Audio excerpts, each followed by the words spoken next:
ಒಮ್ಮೆ ಅರ್ಜುನನು ಕೃಷ್ಣನಿಗೆ ಕೇಳಿದನಂತೆ, ಎಲ್ಲವೂ ಹಣೆಬರದಲ್ಲಿ ಬರೆದಂತೆ ಆಗುವುದಾದರೆ ನಾವೇಕೆ ಕಷ್ಟಪಡಬೇಕು ಅಂತ. ಆಗ ಕೃಷ್ಣನು ಅರ್ಜುನನಿಗೆ, ಯಾರಿಗೆ ಗೊತ್ತು, ನಿನ್ನ ಹಣೆಬರದಲ್ಲಿ ಕಷ್ಟಪಟ್ಟರೆ ಎಲ್ಲವೂ ಸಿಗುತ್ತದೆ ಅಂತಲೂ ಬರೆದಿರಬಹುದಲ್ಲವೇ ಎಂದು.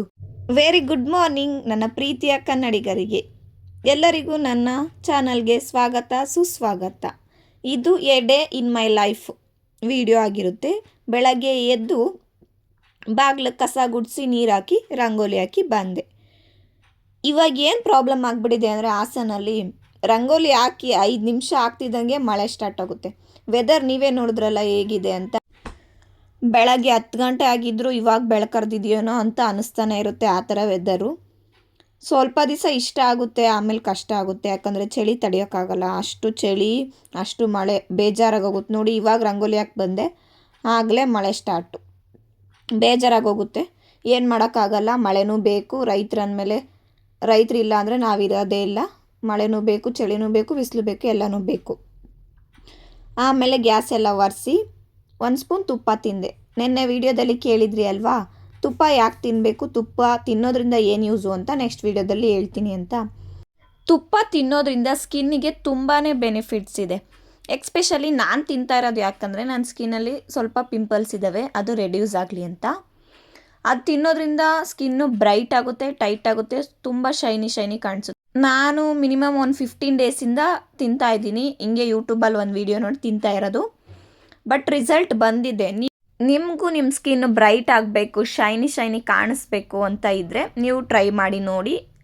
ನಿಮಗೆ ಇಷ್ಟ ಆದರೆ ಮಾತ್ರ ಮಾಡಿ. ಪುದೀನ ವಾಟರ್ ಕುಡಿಯೋದ್ರಿಂದ ಏನು ಬೆನಿಫಿಟ್ಸ್ ಅಂದರೆ, ನನಗೆ ಪಿಂಪಲ್ಸ್ ಆಗಿರೋದ್ರಿಂದ ಅದು ರೆಡ್ಯೂಸ್ ಆಗ್ತಾ ಇದೆ. ಅದು ರೆಡ್ಯೂಸ್ ಆಗಿರೋ ರಿಸಲ್ಟ್ ಬಂದಿರೋದಕ್ಕೆ ನಾನು ಅದನ್ನು ಕಂಟಿನ್ಯೂ ಮಾಡ್ತಾ ಇದ್ದೀನಿ. ಅದಕ್ಕೋಸ್ಕರ ನಾನು ಪುದೀನ ವಾಟರ್ ಕುಡಿಯೋದು. ಅದಕ್ಕೆ ಸ್ವಲ್ಪ ನಿಂಬೆಹಣ್ಣು ಹಾಕ್ಕೊಂಡ್ರೆ ಕುಡಿಬೋದು, ಇಲ್ಲಾಂದರೆ ಒಂಥರ ಆಗುತ್ತೆ ಅಂತ ಕುಡಿಯೋಲ್ಲ. ಆಮೇಲೆ ನಮ್ಮಪ್ಪ ಮಾರ್ಕೆಟಿಂದ ಐಟಮ್ಸ್ ಎಲ್ಲ ತಂದಿದ್ರು. ಮಳೆಗೆ ಸೊಪ್ಪಂತೂ ಫ್ರೆಂಡ್ಸ್ ಮುಟ್ಟೋಕ್ಕಾಗೋದಿಲ್ಲ, ಅಷ್ಟು ಮಣ್ಣು. ಏನು ಮಾಡೋಕ್ಕಾಗಲ್ಲ, ನಮ್ಮದು ಪಾನಿಪುರಿ ಅಂಗಡಿ ಇರೋದ್ರಿಂದ ಸೊಪ್ಪು ತರಕಾರಿ ಜಾಸ್ತಿನೇ ಬೇಕು. ಅದಕ್ಕೆ ತಂದು ಅದೆಲ್ಲ ಕ್ಲೀನ್ ಮಾಡಿದೆ. ಆಮೇಲೆ ನಮ್ಮ ದೊಡ್ಡಮ್ಮ ಪಡ್ಡು ಚಟ್ನಿ ಕೊಟ್ಟು ಕಳಿಸಿದ್ರು. ಪಡ್ಡು ಚಟ್ನಿ ತಿನ್ಕೊಂಡು ಇವಾಗ SIR ಪ್ರೋಸೆಸ್ ನಡೀತಿದೆಯಲ್ಲ, ಅದನ್ನು ಮಾಡ್ಸೋಕ್ಕೆ ಅಂತ ಹೋಗಿ ಅಲ್ಲೇ 1 ಗಂಟೆ ಆಗೋಯ್ತು. ಆಮೇಲೆ ಸ್ವಲ್ಪ ಹೊತ್ತು ಮಲಗಿ ಎದ್ದು ಅಂಗಡಿ ಎಲ್ಲ ಐಟಮ್ ಜೋಡಿಸಿ ಪೂಜೆ ಸಂಜೆ ಮಾಡ್ಕೊಳ್ಳೋಣ ಅಂತ ಹೇಳ್ಬಿಟ್ಟು, ಈಗ ಸ್ವಲ್ಪ ಪಾತ್ರೆ ಇತ್ತು, ಪಾತ್ರೆ ಎಲ್ಲ ತೊಳೆದ್ಬಿಟ್ಟು ಕ್ಲೀನ್ ಮಾಡಿಕೊಂಡೆ. ಆ ತೊಳೆದಿದ್ದ ಪಾತ್ರೆ ಎಲ್ಲ ದಬ್ಬಾಕ್ಬಿಟ್ಟು ಒಂದು ಸ್ವಲ್ಪ ಕಸ ಗುಡಿಸೋಣ. ಬೆಳಗ್ಗೆನೇ ಗುಡಿಸಿದ್ದೆ, ಆದರೂ ಪೂಜೆ ಮಾಡಬೇಕಲ್ಲ ಅಂತ ಹೇಳ್ಬಿಟ್ಟು ಕಸ ಎಲ್ಲ ಗುಡಿಸಿ ಈಗ ಸ್ನಾನಕ್ಕೆ ಹೋಗೋಣ ಅಂತ ಗೀಝರ್ ಆನ್ ಮಾಡಿಬಿಟ್ಟು ಬಂದು ಎಷ್ಟು ಕೆಲಸ ಎಲ್ಲ ಮುಗಿಸ್ಕೊಂಡೆ. ಇವತ್ತು ನಮ್ಮ ಬಾಸ್ ವಾರ ಅಲ್ವಾ. ನಮ್ಮ ಬಾಸ್ ಅಂದರೆ ಸಾಯಿಬಾಬಾ. ನಾನು ಅವ್ರನ್ನ ತುಂಬಾ ನಂಬ್ತೀನಿ. ಅವ್ರು ಯಾವತ್ತೂ ನಾನು ನಂಬಿದ್ದಾಗ ಕೈ ಬಿಟ್ಟಿಲ್ಲ. ನಾನು ಯಾವಾಗಿಂದ ಅಂದರೆ ಮಿನಿಮಮ್ 12 ಇಯರ್ಸಿಂದ ಅವ್ರನ್ನ ನಂಬ್ತಾ ಇರೋದು, ಅವ್ರಿಗೆ ಪೂಜೆ ಮಾಡ್ತಿರೋದು. ಅವಾಗಿಂದನೂ ಅವ್ರು ನನಗೆ ಕೈ ಬಿಟ್ಟಿಲ್ಲ. ಅದಕ್ಕೆ ಅವಾಗಿಂದನೂ ನಾನು ಅವ್ರನ್ನೇ ನಂಬ್ಕೊಂಡು ಬರ್ತಾ ಇರೋದು, ಅವ್ರನ್ನೇ ನಂಬೋದು ಕೊನೆ ಉಸಿರಿರೋರ್ಗೂ. ಹಂಗೆ ಇವತ್ತು ರಾಯರ ವಾರ ಕೂಡ ನಾನೇ ಪೂಜೆ ಮಾಡೋಣ ಅಂತ ಹೇಳ್ಬಿಟ್ಟು ಎಲ್ಲ ಹಳೆ ಹೂವು ಎಲ್ಲ ತೆಗೆದ್ಬಿಟ್ಟು ಹೊಸ ಹೂವು ಇಡಬೇಕಲ್ಲ ಅಂತ ಹೇಳ್ಬಿಟ್ಟು ಫಸ್ಟು ಹಳೆ ಹೂವು ಎಲ್ಲ ತಕ್ಕೊಂಡ್ಬಿಟ್ಟು ಆಮೇಲೆ ಕಸ ಗುಡಿಸ್ಕೊಂಡು ಬಂದೆ. ಕಸ ಗುಡಿಸ್ಬಿಟ್ಟು ಇನ್ನೇನು ಸ್ನಾನಕ್ಕೆ ಹೋದೆ. ಎಷ್ಟು ಕಸ ಗುಡಿಸಿದ್ರು ನಮ್ಮ ಮನೇಲಿ ಗಲೀಜು ಆಗೇ ಆಗುತ್ತೆ. ಬಿಕಾಸ್ ನಮ್ಮದು ಪಾನಿಪುರಿ ಅಂಗಡಿ ಐಟಮ್ಗಳು ಅದು ಇದು ರೆಡಿ ಮಾಡ್ಕೊತಾನೆ ಇರಬೇಕಲ್ಲ, ಅದಕ್ಕೆ ಗಲೀಜಾಗುತ್ತೆ. ಏನೂ ಮಾಡೋಕ್ಕಾಗಲ್ಲ. ನಿಮ್ಮದೆಲ್ಲ ಯಾವ ಊರಿಂದ ನಾನು ವಿಡಿಯೋ ನೋಡ್ತಾ ಇದ್ದೀರಾ, ನಿಮ್ಮೂರ ಕಡೆನೂ ಮಳೆ ಇದೆಯಾ ಅಂತ ಕಮೆಂಟ್ ಮಾಡಿ.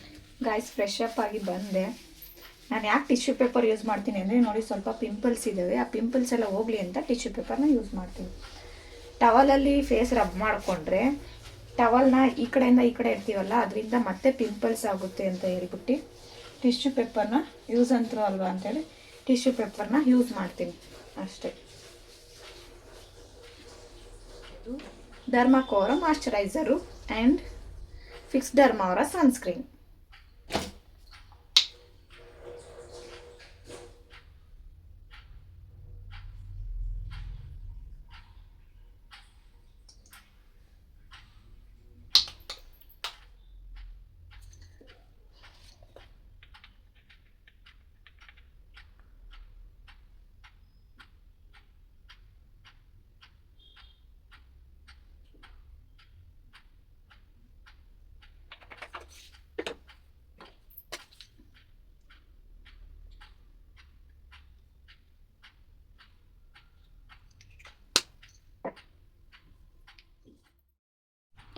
ಸ್ನಾನ ಮಾಡ್ಕೊಂಬಂದು ರೆಡಿಯಾಗಿ ತಲೆ ಬಚ್ಕೊತಾ ಇದ್ದೀನಿ.